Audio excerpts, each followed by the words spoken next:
ছিল। আপনি বলেন তো এখান থেকে কি পেলেন? এত বড় বিশাল শক্তিশালী বাদশাহ তার স্বপ্ন পূরণ করার জন্য কি করেছে আপনি বলেন?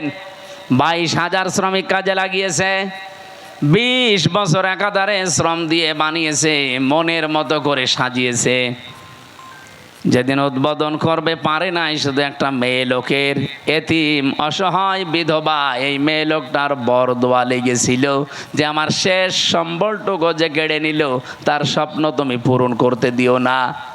আপনি রাগ করলেও এবার বলবো 15.5 বছর যারাই ছিল এরাও তো বিভিন্ন স্বপ্ন নিয়েছিল।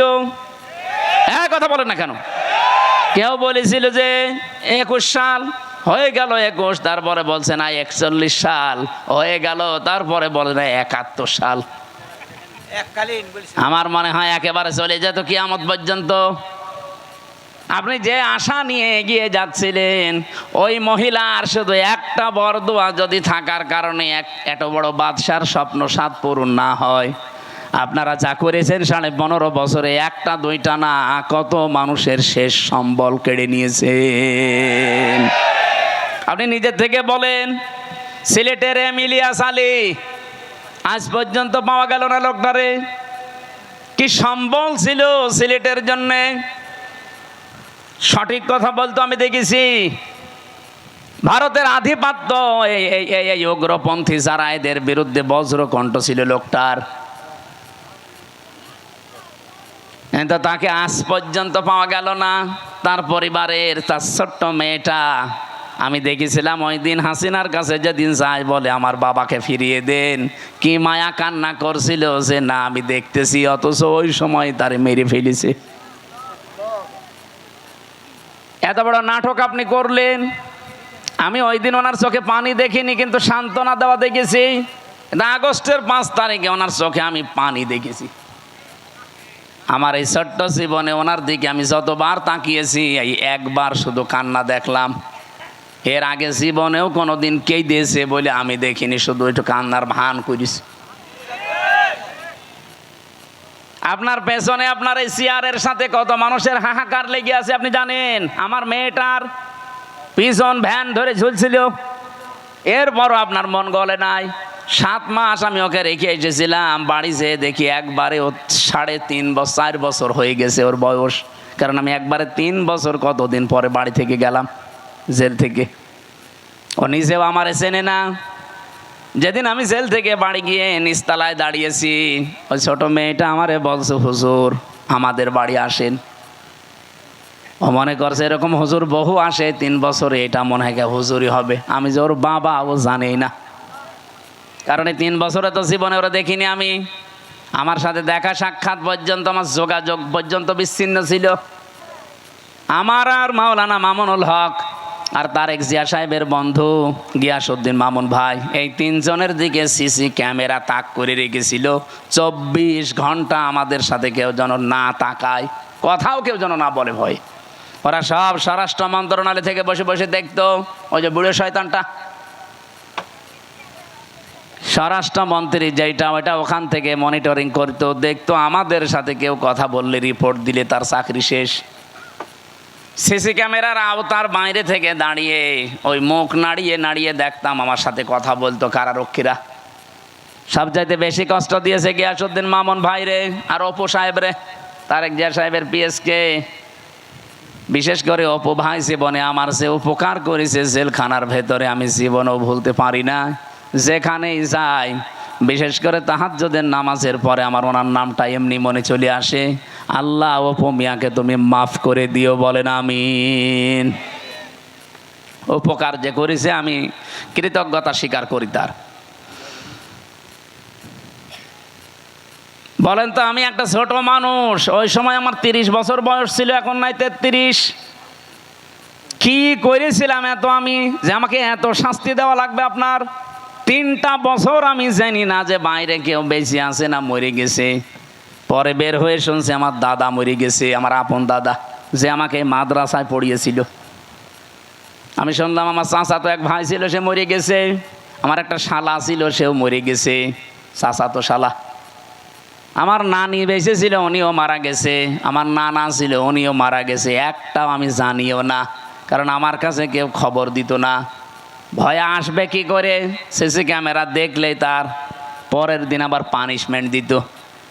ওই দূর থেকে মুখ নাড়িয়ে হাতের ইশারায় বলতো যে আপনার অমকে অমক, মানে আমি বুঝতাম যে হয়তো কেউ মরে গেছে আজকে। নিজেকে আপনি এই জায়গায় একটু দাঁড় করিয়ে বলেন তো, কি কড়াকড়ি করতো আমার সাথে। এই জুলুমটা করে আপনি কি পেলেন? এখন তো নিজেই দেশান্তরিত হয়ে বসে আছেন। কি কথা বলছেন না কেন? জুলুম করবেন না কারো উপরে, এটা আল্লাহ জীবনও সহ্য করে না। এত বড় নিকৃষ্ট একটা জিনিস, এত বড় বাদশার শুধু একটা মাজলুমের বরদোয়ার কারণে তার জান্নাত উদ্বোধন করা দূরের কথা, চৌকাটে আল্লাহ পা দিতে দেয়নি। আর আপনি বিশাল স্বপ্ন সাদ নিয়ে বসে আছেন এত বড় বড় জুলুম করে। কত মানুষকে আয়না ঘরে রেখে তার জীবন শেষ করে দিয়েছেন। রিমান্ডে আমার যে মাটির নিচে নিয়েছিল যে ঘরে, ওরা নিজেরাই বলতো যে পাশ দিয়ে যেটা দেখতে পাচ্ছেন এই ড্রেন, এর ভেতরে কত মানুষকে আমরা কারেন্টের শক দিয়ে মাছের খাবার বানিয়ে দিয়েছি। এরকম অবস্থায় আপনি কি দিক দ্বারা ঠিক থাকবে আপনার?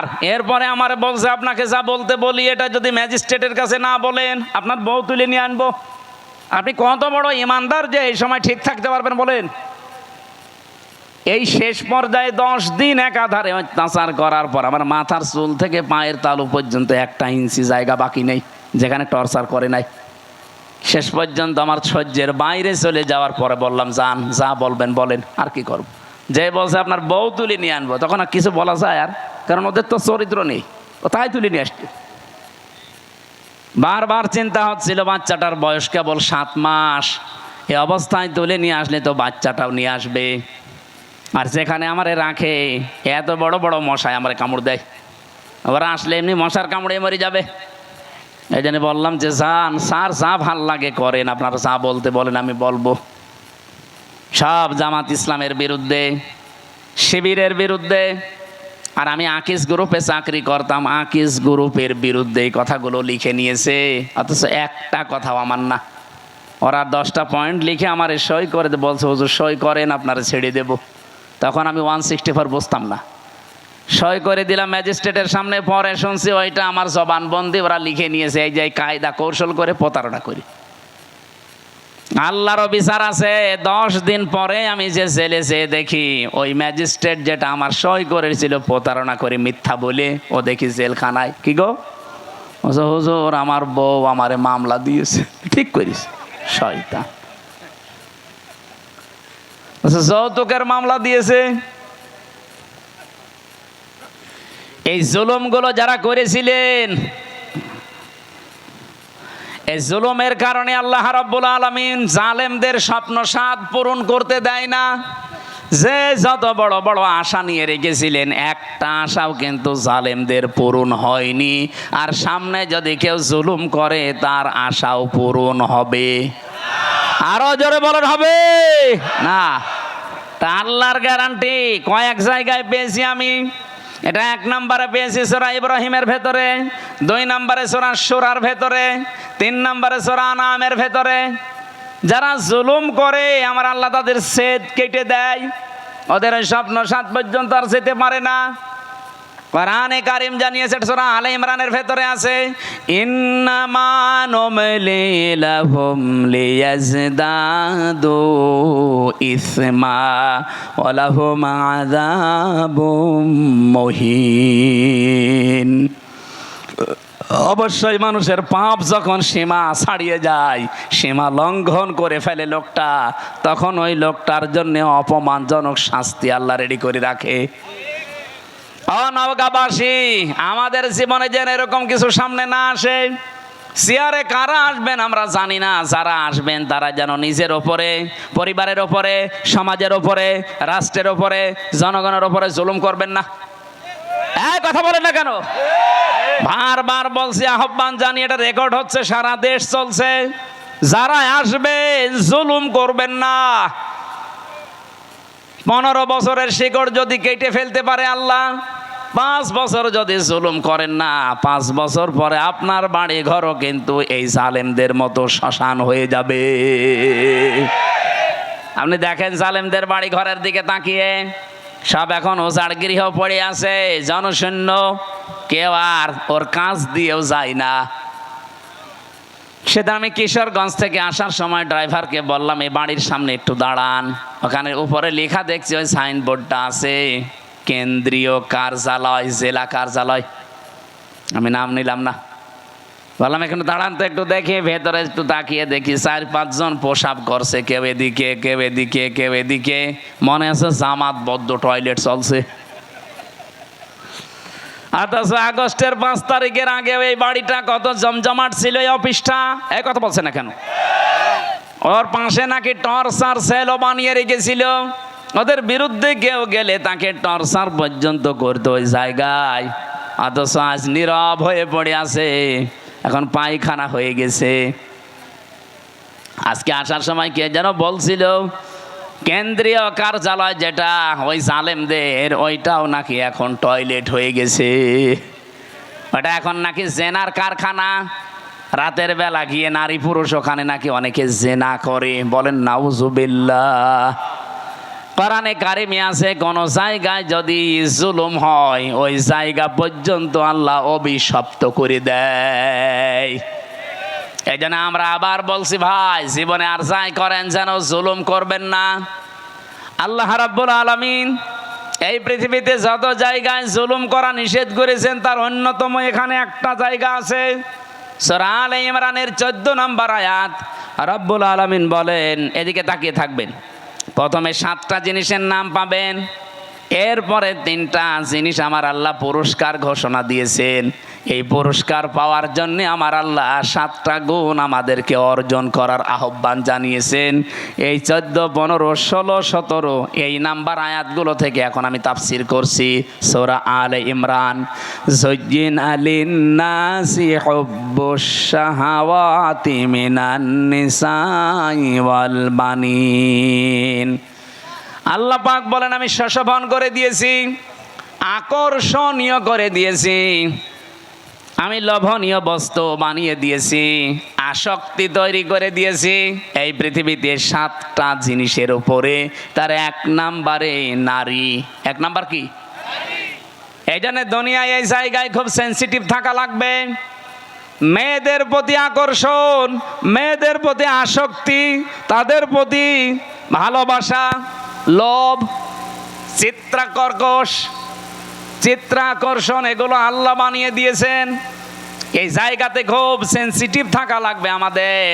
বিশেষ করে এখন যে তথ্য প্রযুক্তির যুগ চলছে, মোবাইলে যারা কথা বলেন বিভিন্ন জায়গায়, ইমোতে বলেন, হোয়াটসঅ্যাপে বলেন, মেসেঞ্জারে বলেন, আর যাই বলেন না কেন খুব সাবধানে কথা বলবেন, কারণ আপনার প্রতিটা কথা কিন্তু রেকর্ড করা হচ্ছে। এই কথা বলছেন, আপনি হয়তো টের পাচ্ছেন না যে না এটা আবার কে ধরবে মানে আমি রিমান্ডে আমারে শুনিয়েছিল। কোথায়? আমার ম্যাডামের সাথে, আমার মায়ের সাথে। সাতক্ষীরা থেকে একজন কল দিয়ে কি বলেছে ওটা দেখি রিমান্ডে 2য় দিন আমারে শোনায়। কি গো, ওদের কাছে এমন উন্নত মেশিন ওরা ইসরায়েল থেকে নিয়ে এসেছিল, ওরা যারা ট্যাগ করে তারা একেবারে নাড়ি নক্ষত্র পর্যন্ত বের করে। আপনি একটা মিথ্যা কথা বলবেন, জীবনেও ছাড় পাবেন না। ও পরের দিন আবার ওটা দেখাবে। এই যে যারা পরকীয়া প্রেমী আছেন, নিজের স্ত্রী বাদ দিয়ে অন্যের সাথে যাদের লাইন আছে, আপনি দেখবেন যদি ব্রেকআপ হয়ে যায়, ওই মহিলা যদি ওইটা রেকর্ড করে রাখে, তারপরে আপনার দেশে চলাফেরা করা, সংসারে তখন অশান্তির শেষ থাকবে না। এরকম কোন লাইনে কেউ আছেন কিনা? যদি থাকেন একটু হাত তুলে দেখান, আল্লাহ আপনাকে দেখি। হ্যাঁ ছেলে, খুব আরাম লাগছে তোমার।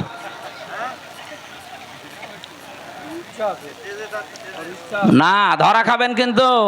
দেখলেন না টাকলা মোরাদ মাত্র 6 মিনিট কয় সেকেন্ডের অডিও কল, তাও ফাঁস হয়ে গেছে। ওর মন্ত্রিত্ব শেষ, ওর এমপিগিরি শেষ, দল থেকে বাদ। আর কি অপমান! অত 6 মিনিট কয় সেকেন্ড না, এরকম হাজার হাজার মিনিট আমাদের এখন রেকর্ড হয়ে আছে। আমাদের এগুলো যদি আমার আল্লাহ ফাঁস করে দেয় কি হবে আপনি টের পাচ্ছেন? এগুলো তো আমি পারি না ভাই, এটার জন্য নিয়ে আসলে হবে। আলাদাভাবে বক্তা নিয়ে আসতে পারেন এগুলোর জন্য। যাদের এই যে রাত 10:30 পর্যন্ত কথা বলালেন, কি করলো তোরা? হ্যাঁ, ওরমাল মানে ও গামছা। তো এখন আমি আয়াত শুরু করছি, এটা দিলে হবে মানুষ তো? হ্যাঁ,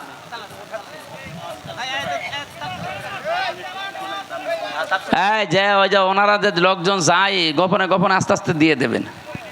আমরা কোরআনে এই আয়াতটা শেষ করব না? রব্বুল আলামিন জানিয়েছেন, পৃথিবীতে আমি আসক্তি তৈরি করে দিয়েছি যেহেতু মেয়েদের প্রতি, এজন্য এই জায়গায় আমাদের আদি পিতা হযরত আদম আলাইহিস সালামও কিন্তু দুর্বল হয়ে গিয়েছিলেন। এজন্য নিষিদ্ধ জিনিসের প্রতি আকর্ষণ, এটা সেই জন্মগতভাবে আমরা পেয়েছি সৃষ্টির প্রথম দিন থেকে। আমাদের এই জায়গায় আমাদের পরীক্ষার বিষয়।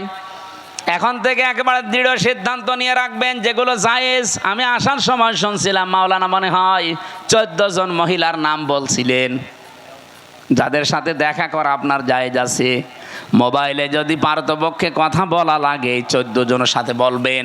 এর বাইরে যদি কেউ কল দেয়, ওটা যদি জিবরাইলের খালাতো বোন হয়, তারপরও বলবেন আপনার সাথে কথা নেই। কি কথা বলছে না কেন? আপনি শক্ত থাকবেন এই জায়গায়। মেয়েরা যারা এসেছেন এই জায়গায়, আপনারাও নিজেদেরকে খুব, একজন আলেম সেই দিন দেখলাম কুমিল্লায় বাড়ি, উনি বলছিলেন নিজের স্ত্রীকে কেউ যদি ভিডিও মোবাইল কিনে দেয়, এই যে Android set, screen touch mobile, এটাই নিজের স্ত্রীকে কিনে দেওয়া আর পর পুরুষকে ঘরে ঢুকিয়ে দেওয়া একই কথা। অথচ এরকম বউ দেশে নেই। বলেন, এই মোবাইলটা, এই কম্পিউটার, এই ল্যাপটপ আপনি ওর হাতে দেননি, আপনি দিয়েছেন ওকে একেবারে জেনা, ব্যভিচার, বেপরদা হওয়ার জন্য একটা লাইন হাতে ধরিয়ে দিয়েছেন। ও মন মতো কিন্তু ওটা দিয়ে ব্যবহার করবে। আমার মনে হয় মেয়েদেরকে এই জায়গায় খুব সেন্সিটিভ থাকা দরকার। মা বোনেরা, স্বামী যদি আপনাকে বাটন ফোন দিয়ে খুশি থাকতে চায়, বাটনের উপরে আপনি আর যাবেন না। কারণ আমাদের টার্গেট তো শুধু এইটাই না, এরপরে আর একটা জায়গা আছে আখেরাত।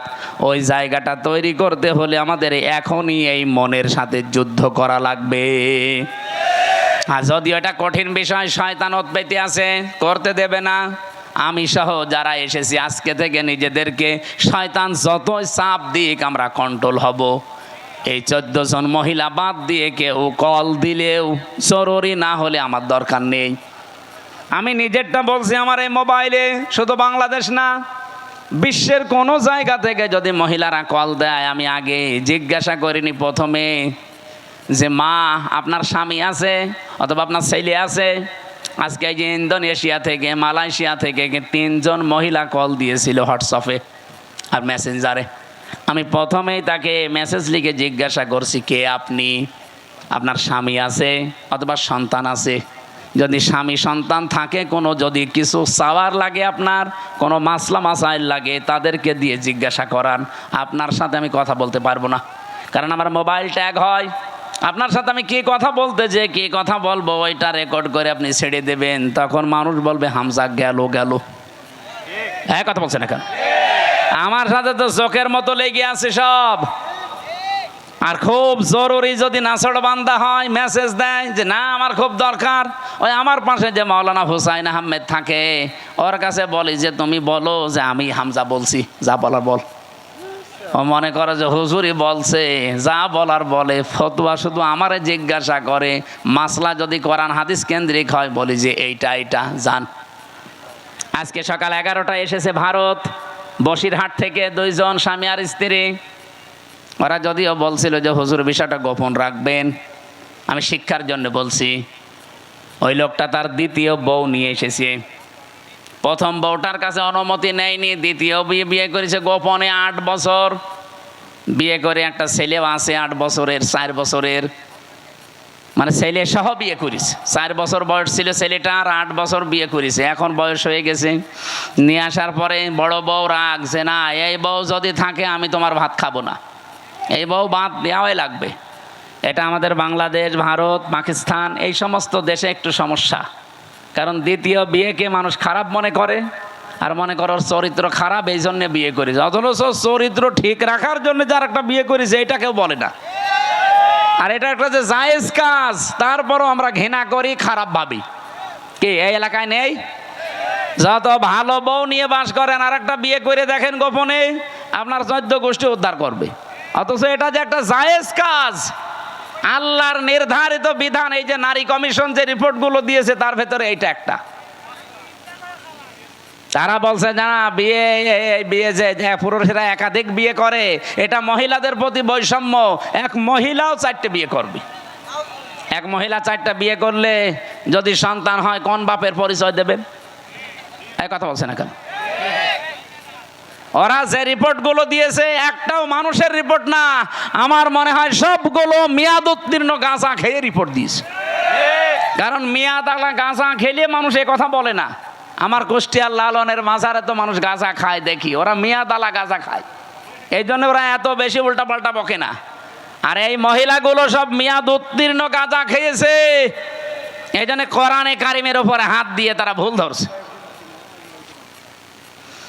উনি আমারে বলছিল, আমার বউ, ছোট বউটা আমি সাথে করে নিয়ে এসেছি আজকে। আমি বললাম নিচে বসান। ওই যে 2 জন ছিল আমার সাথে। কি মাসলা জিজ্ঞাসা করতে চান বলেন? যেহেতু স্বামী আপনার সাথে আছে, অসুবিধা নেই। স্বামীটা বলছে, আমার বড় বড় যন্ত্রণা সহ্য করতে না পেরে আমি শেষ পর্যন্ত আমার এই বউটাকে এক মজলিসে 3 তালাক দিয়েছি। কথা বুঝতেছে? এখন ফতোয়া দেন তো, আমি এই বউকে রাখবো না ছেড়ে দেব?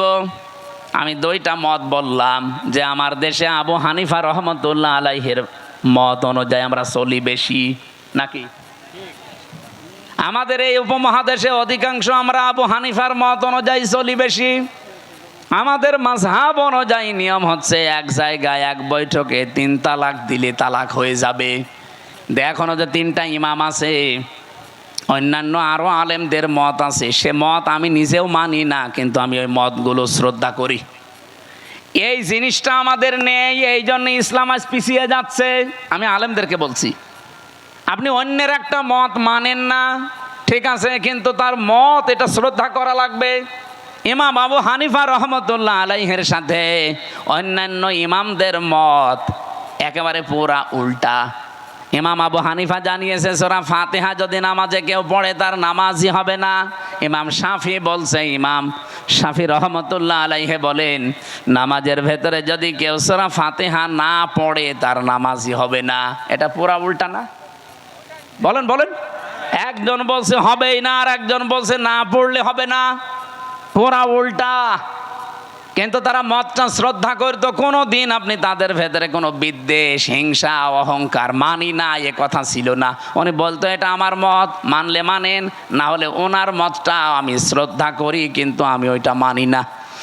আমি আল্লাহর ওই বান্দা বসিরহাট থেকে যারা এসেছিল আজকে বললাম যে ভাই আপনি মুসলমান, আপনারা তো বিপদেই আছেন ভারতে। বলছে হ্যাঁ খুব বিপদে আছি। তা আপনার এই বউটাকে এখন 2টা মত আছে, আপনি যে মত অনুসরণ করে চলেন ওইটা মেনে চলেন। আমাদের মাযহাব অনুযায়ী এই নিয়মটা যে আপনার বউ যেহেতু তালাক হয়ে গেছে, অন্য আরেকজনের সাথে বিয়ে দেবেন। সে সংসার করার পরে ইচ্ছা করে ছেড়ে দেবে, তালাক দিয়ে দেবে। 3 মাস 10 দিন পরে আপনি তারপরে বিয়ে করে ফেলবেন, এইটা একটা নিয়ম। আর একটা মাযহাব আছে, ওটা এক বৈঠকে বা 1 মাসের ভেতরে যদি 1 কোটি 12 তালাক দেন তো 1 তালাক হবে। তাহলে ওইটা আর একটা মত, ওটা 3 মাসে 3 হায়েজে 3 তালাক দেওয়া লাগে। ওটা যদি আপনি ওই মত অনুসরণ করে চলেন, আপনি ওইটাও মানতে পারেন। এখন ওনারে বলে দিয়েছে আমি 2টা মত, উনি যেইটা মেনে, যেই মাযহাব মেনে চলে চলুক, আমার অসুবিধা নেই। আমি তো ওইটা মানি না, কিন্তু আমার শ্রদ্ধা করা লাগবে।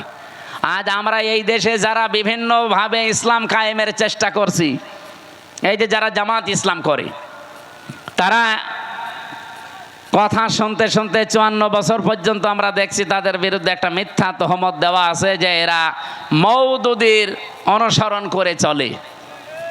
মওদুদী কি কোনো ফেকার ইমাম ছিলেন? বলেন বলেন। তো তাকে আমরা অনুসরণ করছি কি কোন বসে? তিনি দার্শনিক ছিলেন, তিনি রাষ্ট্র চিন্তা করতেন, রাষ্ট্র নিয়ে, তিনি অর্থনীতি নিয়ে চিন্তা করতেন। এই যে ইসলামী ব্যাংকের যে থিওরি তিনি দিয়েছেন, সুদ মুক্তভাবেও যে ব্যাংকিং ব্যবস্থা চালানো যায়, এই যে জমি জায়গা যারা চাষ করে খান, এখান থেকেও যে সুদ থেকে বাঁচা যায়, যারা এই যে 1 লাখ টাকা আমি এই ভাইরে দিলাম, 1 বিঘা জমি নিলাম, যতদিন আমি চাষ করে খাবো ততদিন জমি ফেরত দেওয়া লাগবে না, যখন টাকা ফেরত দেব তখন জমি ফেরত নিয়ে নেব। এটার নাম কি? এই যে বন্ধক। এটা জায়েজ আছে, অথচ এলাকায় বহু মানুষ মনে হয় আপনারা করেন না? না, এটা যদি জায়েজ করতেই হয় তাহলে কয়েকটা পদ্ধতি মানা লাগবে, নয়তো আপনার মায়ের সাথে জেনা করার গুনাহ হবে। যতদিন এই ভাইয়ের জমি আমি চাষ করে খাবো ততদিন এই যে সরকারকে টাকা দেওয়া লাগে, খাজনা। 1 বিঘা জমিতে কয় টাকা ভাই? হ্যাঁ, 75 টাকা আমার মনে হয়, 250 হয়ে গেছে। আমি আর তো দেওয়া লাগে না, আমার বাপ দেয়, আমি জানিও না। তো যাই হোক, 250 যদি হয়, প্রতি বছরে বছরে এই সরকারের টাকাটা যে চাষ করে খাচ্ছে সে দেবে। আর যখন আমি ওনার টাকা ফেরত দেব, জমি নিয়ে নেব, তখন কমপক্ষে 1 লাখ যদি হয় তাহলে 8 থেকে 10,000 টাকা কম নেওয়া লাগবে। বলে হুজুর এটাই লস হয়ে যায়। এই ভাই, লস হোক লাভ হোক আপনার দেখার দরকার কি? লাভ লসের মালিক কি আপনি না আল্লাহ? তো উনি যখন বিধান দিচ্ছে, দেখবে উনি 1 লাখ গরু বিক্রি না করে বাজার থেকে চলে আসতেছে, ডাকাতে ধরেছে, বলছে বাবাজি আমারে ধরে করবেন কি, আমি গরু বিক্রি করতে পারিনি, বেশি দাম হয়নি, এই জন্যে। মুখের ওপরে 2 থাপ্পড় দিয়ে বলছে, বেটা বেয়াদব, বিক্রি করলি না মানে টাকা তো নেব আমরা, দাম কম হোক বেশি হোক তোর দরকার কি? লাভ লসের মালিক কি আপনি? কে? উনি যে নিয়মটা দিচ্ছে এইটা মানেন। আশা করছে এখন থেকে এই সিস্টেম মেনে চলবেন। আর একটা নিয়ম আছে, এই যে খেয়ে দেয়ে শোধ, জমি দিলাম, এটা কি বলে? কন্টাক্ট। এটা জায়েজ আছে। আর একটা নিয়ম আছে 3 নাম্বার, আমি ওনারে 1 বিঘা জমি দিলাম, প্রতি বছরে বছরে উনি 2 মণ ধান বা 10,000 টাকা আমারে দিয়ে দেবে 1 বছরে। এটা জায়েজ আছে, কারণ 1 বছরে 1 বিঘা জমি থেকে অন্তত 10,000 টাকা উপায় করা কোনো ব্যাপার না। এই এলাকায় তো আরো বেশি হওয়ার কথা, 3-4 বার। হ্যাঁ, লস হয়। ও, জিনিসপত্রের দাম কমে গেছে এই জন্যে। তাহলে টাকাও কমিয়ে নেবেন, যদি দাম কমে যায় এভাবে তাহলে টাকাও কমিয়ে দেবেন। আমার ভাইরা, আমি যে কথা বোঝাচ্ছিলাম, সাজ্জেদ আবুল আলা মওদুদী রহমতুল্লাহ আলাইহি, ওনার কাছ থেকে একটা থিওরি হয়তো জামাত ইসলাম নিয়েছে, যে রাষ্ট্রে গণতান্ত্রিক পদ্ধতিতে ইসলাম কায়েম করা যায়। পদ্ধতিটা ভুল হতে পারে, সেখান থেকে একটা জিনিস শুধু ওনারা নিয়েছে। অন্যান্য যারা ইসলামী দলে আছে প্রত্যেকে এক একজনের কাছে থিওরিগুলো তারা নিয়েছে। তা আমাদের সবার মূল তো এক থাকা দরকার, যে আমি অন্যের মত মানি না, কিন্তু তার মতটাকে শ্রদ্ধা করা লাগবে। এই জিনিস যতদিন বাংলাদেশের মানুষের ভেতরে না আসবে, এই দেশে দিন কায়েম হওয়া সম্ভব না। এই ছোটখাটো বিষয় নিয়ে মতপার্থক্য তৈরি হয়ে যাবে। এই জন্যে মানুষ যে এক জায়গায় হবে কি নিয়ে কি দিয়ে, সেই কথা সূরা আলে ইমরানের 64 নম্বর আয়াতে আল্লাহ ঘোষণা দিয়েছেন, কুল তাআলাউ কুল ইয়া আহলাল কিতাবি তাআলাউ ইলা কালিমাতিন সাওয়াইম বাইনানা ওয়া বাইনাকুম আল্লা না'বুদা ইল্লাল্লাহ। আমার ওইদিকে বিষয় না, আমি একটা টাচ দিলাম। মেয়েদেরকে আল্লাহ যেহেতু আকর্ষণীয় করে বানিয়েছে, লোভনীয়, এর প্রতি একটা আসক্তি বানিয়ে দিয়েছে, এই জন্য আমাদের এই জায়গায় খুব সেন্সিটিভ থাকা লাগবে, সতর্ক থাকা লাগবে এদের বিষয়ে। মেয়ে লোককে আমার আল্লাহ পরীক্ষার সবচাইতে বড় বস্তু বানিয়েছে। শয়তান এদেরকে জাল হিসাবে ব্যবহার করে রাস্তায় নিয়ে আসে। এই জন্যে মেয়ে লোক যখন বাড়ি থেকে বাইরে আসবে, সাজগোজ করে পারফিউম দিয়ে সেন্ট মেখে বাইরে আসা মেয়ে লোকের জন্য জায়েজ নেই, হারাম। বলেন নাউজুবিল্লাহ।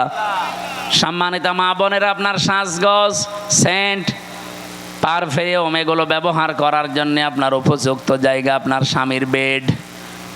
এই বিছানা শুধু বাইরে আপনি এগুলো করতে পারবেন না, যেহেতু আপনাকে শয়তানের জাল হিসাবে শয়তান ব্যবহার করবে। নবীজি জানিয়েছেন, আমরা আজকে থেকে সতর্ক হয়ে যাব এই জায়গা থেকে, যে আমরা কোনো দিন যেন নিজের মেয়েকে, বউকে, নিজের ফুফুকে, মাকে, শাশুড়িকে, খালাকে বেপরদা করে রাস্তাঘাটে ছেড়ে না দেই। আয়াতের তাফসিরে লিখেছে, একজন মহিলা যদি বেপরদায় চলার কারণে জাহান্নামী হয়ে যায়, কমপক্ষে 4 জন পুরুষ সাথে করে নিয়ে যাবে। বলেন নাউজুবিল্লাহ। এক নম্বরে তার বাবাকে ধরবে, বলবে গার্জিয়ান ছিলে তুমি আমাকে কন্ট্রোল করনি। 2 নম্বরে তার বড় ভাইকে ধরবে। 3 নম্বরে তার ছেলে বড় স্বামীকে ধরবে। 4 নম্বরে তার বড় ছেলেকে ধরবে। নওগাঁবাসী একটু নিজের দিকে তাকিয়ে বলেন, হয় আপনি কারো বাবা হবেন, নাই কারো বড় ভাই হবেন, নাই কারো স্বামী হবেন, নাই কারো ছেলে হবেন। পর্দার এই বিষয়টা যদি হাসিয়ে খেলিয়ে যদি উড়িয়ে দেন যে আর কি এতটুকু কি না, এটার জন্য যদি ওই মহিলা দাজ্জুস হয়ে জাহান্নামে যায়, 4 জন নিয়ে গেলে আমরা যে কোনো একজনের ভেতরে পড়ে যাচ্ছি। আল্লাহ আমাদের হেফাজত করুন। মেয়েদেরকে যে মর্যাদা সম্মান পর্দার মাধ্যমে দিয়েছেন, আল্লাহ এটা বজায় রাখার তৌফিক দান করুন, বলেন আমিন। দুনিয়াতে আল্লাহ পাক জানিয়েছেন আমি পরীক্ষার বস্তু আরো কয়েকটা বানিয়েছি, তার নাম্বারে অল বানিন, সন্তানাদি, ছেলে মেয়ে, স্ত্রী পুত্র, এগুলো আমার আল্লাহ আমাদের কাছে পরীক্ষার বস্তু বানিয়েছেন, লোভনীয়, আকর্ষণীয়, ভালোবাসার জিনিস এগুলো। এগুলোর পেছনে ফিরতে যে চলতে যে আমার বিশাল আখেরাতের জীবন যেন আমি নষ্ট করে না ফেলি। সূরা মুনাফিকের ভেতরে আল্লাহ আমাদের জন্য ওয়াজ করেছেন, ইয়া আইয়ুহাল্লাযীনা আমানু লা তুলহিকুম আমওয়ালুকুম ওয়ালা আওলাদুকুম আন যিকিরিল্লাহ ওয়া মান ইয়াফআল যালিকা ফাউলাইকা হুমুল খাসিরুন। ওহে যারা ঈমানের দাবি করো, কখনো তোমাদের সন্তান আদি আর সম্পদ আদি এগুলো যেন আল্লাহর জিকির, আল্লাহর আইন, আল্লাহর বিধান থেকে তোমাদের গাফেল করে না দেয়। যদি এরকম কেউ করে থাকো, আমি আল্লাহ বলছি সে জীবনে ক্ষতিগ্রস্ত হয়ে যাবে, বলেন নাউজুবিল্লাহ। এই ওয়াজটা আমার নিজের জন্যই মনে করেন। আজকে থেকে আমি নিজেই সংশোধন হয়ে চলবো। যত মহব্বতের জিনিস সন্তান হোক, তার পেছনে পড়ে আল্লাহর বিধান নামাজ, তার পেছনে পড়ে আল্লাহর বিধান রোজা, তার পেছনে পড়ে আল্লাহর বিধান যাকাত, এগুলো যেন আমি লঙ্ঘন না করি, নষ্ট না করি। আল্লাহ আমাকে নিজে এবং যারা এখানে শুনছি প্রত্যেককে আমল করার তৌফিক দেন, বলেন আমিন। এরপরে আল্লাহ কোরআনে দিয়েছেন আল কানাতিরিল মুকানতারাতি মিনাজ যাহাবি ওয়াল ফিদ্দাতি ওয়াল খাইলিল মুসাওয়ামাতি ওয়াল আনআমি ওয়াল হারস। এই পৃথিবীতে পঞ্জীবিত সোনা, পঞ্জীবিত রূপা, ব্যবসার মাল এবং ভালো ভালো বাড়ি গাড়ি, শস্য ক্ষেত, এগুলোর প্রতি মহব্বত, ভালোবাসা, আকর্ষণ, আসক্তি আমি আল্লাহ তৈরি করে দিয়েছি। কিন্তু দুনিয়ায় সব এগুলো ভোগের বস্তু। যালিকা মাতাউল হায়াতিদ দুনিয়া আল্লাহু ইনদাহু হুসনুল মাব। আমি আল্লাহর কাছে উত্তম কিছু আছে যেগুলোর খবর এখনো তোমরা জানো না। সে কথাটা জানাতে আল্লাহ এখানে 3টা বৈশিষ্ট্যের কথা আমাদের জানিয়েছেন। কুল আউনাব্বিউকুম বিখাইরিম মিন যালিকুম লিল্লাযীনা তাকাউ ইনদা রাব্বিহিম জান্নাত তাজরি মিন তাহতিহাল আনহারু খালিদিনা ফিহা ওয়া আজওয়াজুম মুতাহহারাতুন ওয়া রিদওয়ানুম মিনাল্লাহ আল্লাহু বাসীরুম বিল ইবাদ। নবী আপনি বলুন, আমি কি তোমাদেরকে এমন উত্তম কিছু বিষয়াদি জানাবো, সেগুলো কি যারা তাকওয়া অবলম্বন করে আল্লাহকে না দেখে ভয় করে চলার নীতি, এগুলো নিয়ে দুনিয়ার জীবন চালাতে থাকবে। চোখ বন্ধ হয়ে গেলে এদের রবের কাছে বাগান তৈরি করা আছে, যার তলদেশ দিয়ে নদী আর নহর প্রবাহমান, চিরকাল সেখানে থাকবে, কেউ তাকে বের করে দেবে না। ওয়াজওয়াজুম মুতাহহারা, পবিত্র স্ত্রী আল্লাহ তাদের জন্য সেখানে রেডি করে রেখেছেন। রিদওয়ানুম মিনাল্লাহ, সবচাইতে বড় বিষয় আল্লাহ নিজে তাদের উপরে সব সময় খুশি থাকবেন, বলেন সুবহানাল্লাহ। আল্লাহু বাসীরুম বিল ইবাদ। আল্লাহ পাক বলেন আমার বান্দাদের প্রতি আমি খুব সূক্ষ্ম দৃষ্টি রেখে চলি। এই জন্য আমাদের প্রতি আমরা যাই করি ইন্নাল্লাহ খাবীরুম বিমা তা'মালুন, যা করছি সব একজন দেখতে পাচ্ছে। এই দৃঢ়তা, এই বিশ্বাস যত বেশি যার ভেতরে বদ্ধমূল হবে, তৈরি হবে বিশ্বাসটা, ওর জীবন তত পরিচ্ছন্ন হবে। আমি সহ প্রত্যেকের জীবনে আয়াতগুলো আল্লাহ অনুধাবন করে মেনে চলার তৌফিক দিন। আপনাদের অনেক রাত হয়ে গেছে, 12টা বাজে, অনেকে উঠে চলে যাচ্ছেন। না, এই অবস্থায় আমি আর কথা বলতে চাচ্ছি না। মেয়েদের জীবনী নিয়ে যে সমস্ত বইগুলো লিখেছিলাম জেলে থাকাকালীন, বাইরে এসে আপনারা যদি পারেন ওগুলো